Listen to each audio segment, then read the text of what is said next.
这是什么车的发动机？为什么把它拆成这样子？这个发动机是大众奥迪的 EI837 6个缸，发动机启动的时候会发出噼里啪啦、噼里啪啦的声音。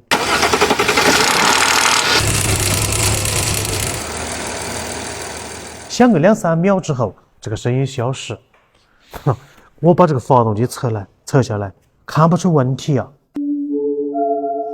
这期我从国外专程坐飞机回来，带回先进的国外技术，也就预想的问题不细细啦。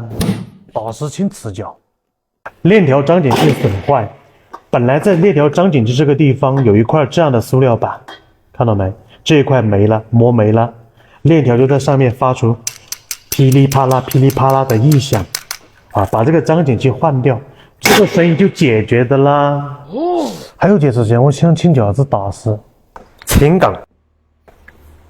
我家住在26楼，一到晚上11点钟左右，楼上就发出咯吱咯吱咯吱的声音，听得我心痒毛抓呢。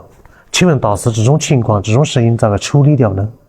兄弟哦，我跟你讲，现在全世界都一样啊。我们买房哦，我们的天花板是人家的地板，我们的地板是人家的天花板哦。我们买的是什么？是中间的空气哦，知道吗？